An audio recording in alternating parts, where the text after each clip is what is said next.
आज की कहानी है जिन। कहते हैं इस धरती पर सिर्फ हम इंसान ही अकेले प्राणी नहीं हैं, बल्कि हमारे बीच बहुत सी ऐसी मखलूकें रहती हैं जो हमारी आंखों से छुपी हुई हैं। कहा जाता है इन मखलूकों का इतिहास इस धरती पर इंसानों से भी बहुत पुराना है। मैं इन बातों पर पहले यकीन नहीं करता था, मगर एक घटना जो आज से 10 साल पहले मेरे साथ घटी थी, उस घटना ने मुझे इन सारी बातों पर यकीन करना सिखा दिया।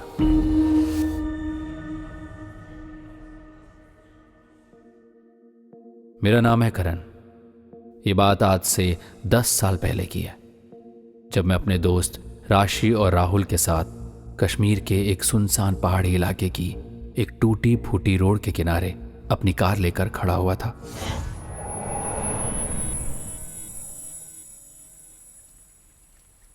चारों ओर हल्की हल्की बर्फबारी हो रही थी। वहां का टेम्परेचर शाम के बाद 0 से भी नीचे गिरने लगता था। मैं, राहुल और राशि कॉलेज के ज़माने से ही बहुत गहरे दोस्त थे। कॉलेज में ही हमारी दोस्ती साहिल से हुई, जो कश्मीर का रहने वाला था। हम उसी से मिलने के लिए कश्मीर आए थे। उसने हम तीनों को अपनी शादी में इनवाइट किया था, मगर हम तीनों को ये बिल्कुल अंदाज़ा नहीं था कि साहिल के गांव का रास्ता हमारे लिए इतना कठिन हो जाएगा, क्योंकि 4 किलोमीटर साहिल के गांव के लिए कच्चा रास्ता ही इस्तेमाल करना पड़ता था, क्योंकि साहिल के गांव तक अभी रोड नहीं बनी थी। अमूमन जैसे तैसे उसके गांव कच्चे रास्ते से ही कार चली जाया करती थी, मगर बदनसीबी से हमारी कार का एक नहीं बल्कि 4 टायर पंचर पड़े हुए थे। हाड़ कपा देने वाली ठंड शरीर के खून को जमा दे रही थी। ऊपर से साहिल के घर के लिए उस कच्चे रास्ते में घना और भयानक जंगल पड़ता था।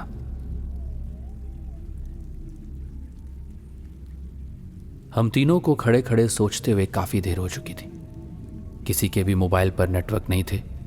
शायद उस समय मोबाइल के टावर इंडिया में हर कहीं अवेलेबल नहीं थे।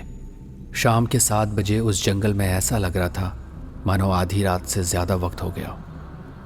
हम सब इसी बात को आपस में डिस्कस कर ही रहे थे कि तभी हमारी कानों में दूर से जंगली जानवरों की अजीब अजीब आवाजें टकराने लगी। उन अजीब आवाजों को सुनकर हम तीनों के रोंगटे खड़े हो गए। राहुल ने घबराते हुए हम दोनों की ओर देखकर कहा, यार मुझे लगता है हम तीनों को पैदल ही सफर करना पड़ेगा, क्योंकि हम वापस तो नहीं जा सकते। राहुल की बात सुनकर मैं गहरी सोच में डूब गया। मैं सोचने लगा कि 4 किलोमीटर का फासला हम इस घने जंगल में कैसे तय करेंगे।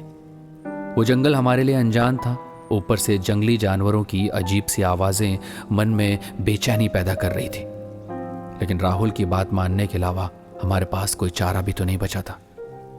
बहुत देर सोच विचार करने के बाद मैंने कहा, शायद तू ठीक कहता है राहुल। अच्छा, तुम दोनों कार से ज़रूरत का सामान निकाल लो, हम पैदल ही साहिल के गांव तक जाएंगे। सुबह साहिल से कहकर इस गाड़ी को ठीक करवा देंगे, ओके? मेरी बात सुनकर मेरे दोनों दोस्तों ने अपनी मोटी मोटी जैकेट निकालकर पहन ली और हाथों में टॉर्च लेकर हम तीनों पैदल ही वहां से निकल पड़े।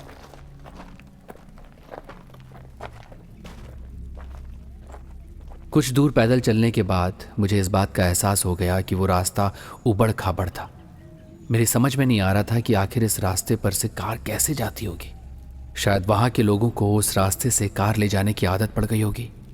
अचानक हम तीनों को ऐसा लगने लगा जैसे कि हम तीनों के पीछे पीछे कोई चल रहा हो। मेरे और मेरे दोनों दोस्तों के कदम एक जगह पर जाकर ठिठक गए और हम तीनों ने बेहद फुर्ती से पीछे की ओर देखा। हमारे सामने एक मोटे लबादे में भिखारी खड़ा हुआ था।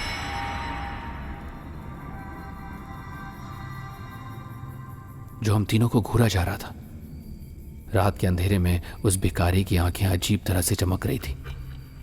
भिखारी को देखकर मुझे पता नहीं क्यों बेतहाशा गुस्सा आ गया और मैंने गुस्से से उस भिखारी से कहा, क्या बात है भाई? एक तो वैसे ही हम तीनों की ठंड से और इस उबड़ खाबड़ रास्ते से हालत खराब पड़ी हुई है, ऊपर से तुम इस जंगल में भी भीख मांगने के लिए आ गए, हाँ? मगर मैंने देखा कि मेरी बातों से उस भिखारी के ऊपर कोई फर्क नहीं पड़ा। वो भारी आवाज में हम तीनों की ओर देखकर बोला, मैं कोई भिखारी नहीं हूं। मैं तो तुम्हें सही सलामत इस जंगल से निकालने के लिए तुम्हारे पीछे पीछे चल रहा था। उस भिखारी की यह बात सुनकर मेरा दिमाग खराब हो गया।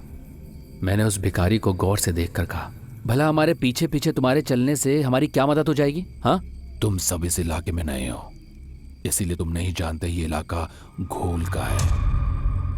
घोल एक बहुत ही ताकतवर जिन होता है जो किसी का भी रूप ले सकता है। उसकी फुर्ती, उसकी ताकत का अंदाजा नहीं है तुम्हें। तुम तीनों सुरक्षित नहीं हो। रात के वक्त जो भी इस जंगल में से गुजरता है, अगले दिन उसकी लाश इसी जंगल में मिलती है। भिखारी की बात सुनकर मेरी और मेरे दोस्तों की हंसी छूट गई। राशि मुस्कुराते हुए भिखारी की ओर देखकर बोली, बताने के लिए बहुत बहुत शुक्रिया भिखारी जी, मगर हमें तुम्हारी मदद नहीं चाहिए। ओके, हम अपनी मदद खुद करना चाहते हैं। बेहतर होगा तुम अपना रास्ता नापो और दोबारा हमारा पीछा मत करना। नमस्कार।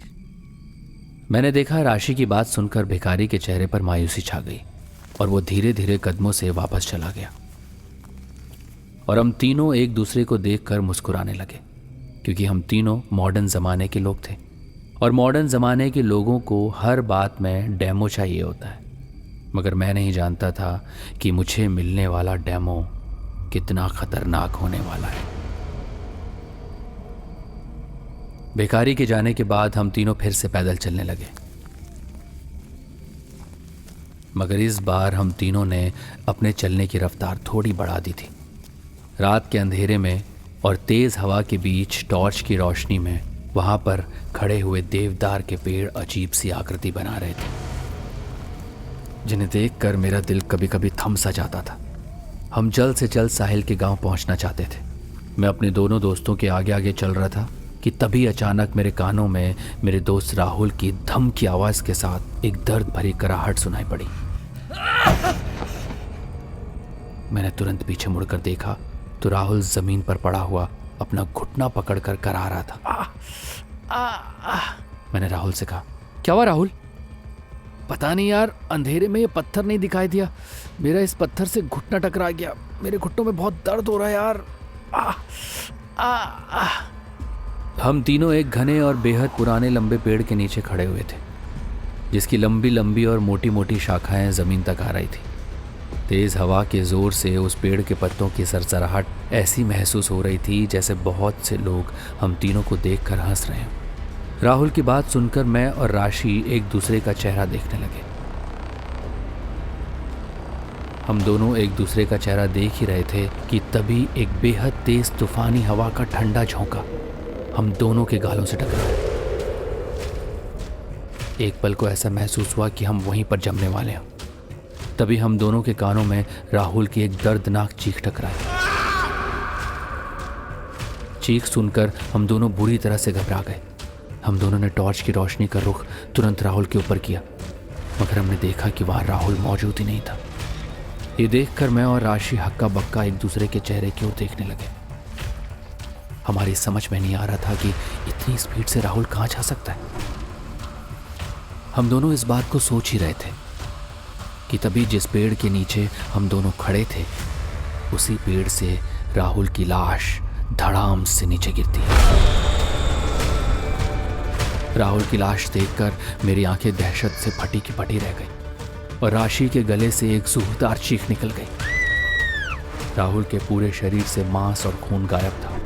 उसके चेहरे को देखकर ऐसा लग रहा था जैसे कि उसे मरे हुए सालों बीत चुके हों। राशि मेरी ओर देखकर चीख कर बोली, ये सब क्या है करण? इसका मतलब वो भिखारी सही कह रहा था। राशि ने इतना कहा ही था कि तभी पूरे जंगल में राहुल की हंसी गूंजने लगी।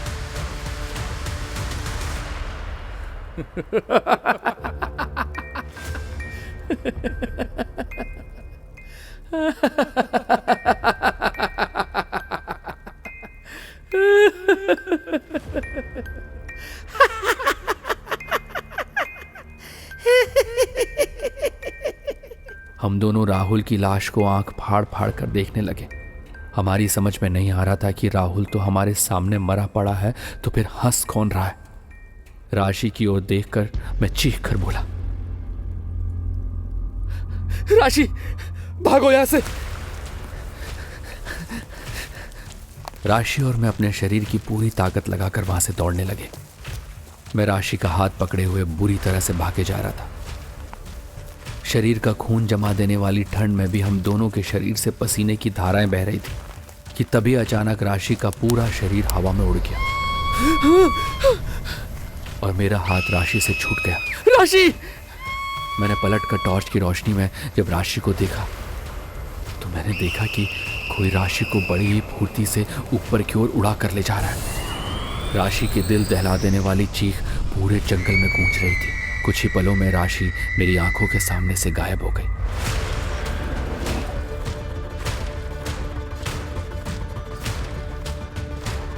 अब मैं जंगल में अकेला था। मेरे माथे पर पसीने की बूंदें टपक रही थी।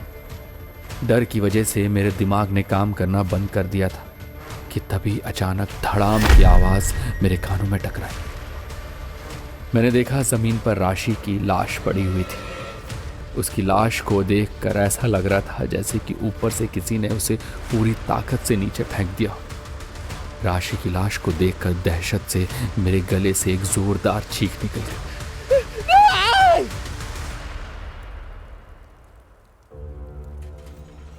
मैंने देखा कि राशि के शरीर से मांस और उसकी आंखें गायब थी। राशि की हालत हूबहू बिल्कुल वैसे ही थी जो कुछ देर पहले राहुल की लाश की थी। मैं राशि की लाश के पास घुटनों के बल बैठकर चीखने लगा।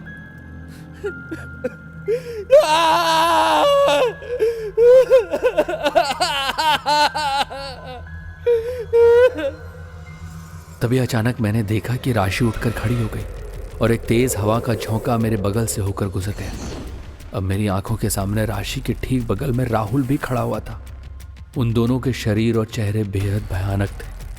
वो दोनों बड़ी ही फुर्ती से मेरी ओर बढ़े। इससे पहले कि उन दोनों के हाथ मेरी गर्दन तक आ पाते तभी किसी ने बेहद फुर्ती से मुझे अपनी ओर खींच लिया। मैंने देखा कि वो वही भिखारी था जिसका कुछ देर पहले हम तीनों ने मजाक उड़ाया था। अचानक उस भिखारी ने अपनी जेब से एक शीशी निकाली और उस शीशी में से पानी उन दोनों के ऊपर फेंक दिया। पानी की बूंद गिरते ही पूरा जंगल चीखों से दहल उठा। भिखारी मेरी ओर देखकर बोला, जल्दी भागो बेटा यहां से। मैं इन्हें ज्यादा देर तक नहीं रोक सकता। ज्यादा से ज्यादा 5 मिनट और हद से ज्यादा 10 मिनट। उससे पहले हमें घोल के इलाके से बाहर निकलना होगा।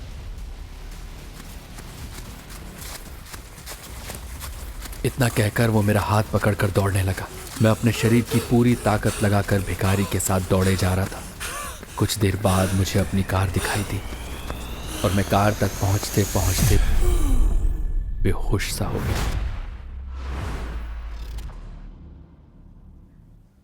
अगली सुबह मेरी आंख मेरे दोस्त साहिल के घर पर खुली।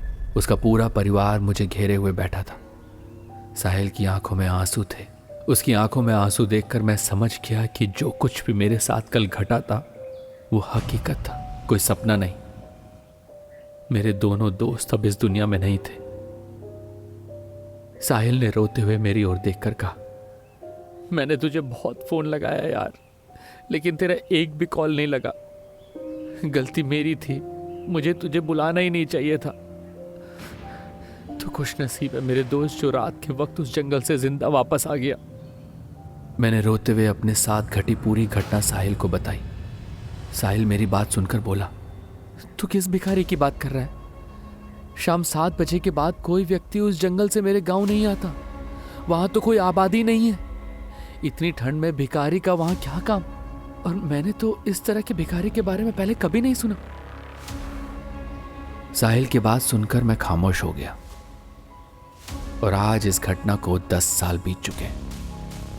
मुझे नहीं पता कि वो भिखारी कौन था, कोई तांत्रिक था या कोई साधु, मगर मेरे लिए तो एक फरिश्ता था जिसने घोल जिन के इलाके से मेरी जान बचाई। काश उस वक्त हम तीनों उस भिखारी की बात मान लेते तो शायद आज मेरे दोनों दोस्त जिंदा होते। दोस्तों, उम्मीद करता हूँ आपको हॉरर नाइट्स की स्टोरी पसंद आ रही होंगी। अगर आपको ये कहानी भी अच्छी लगी तो मुझे कमेंट कर ज़रूर बताइए। और अगर आपके पास भी कुछ ऐसी कहानियाँ हैं जो आप चाहते हैं मेरे माध्यम से सब तक पहुँचें तो प्लीज़ हमें मेल कीजिए podcast@audiopitara.com पर। धन्यवाद।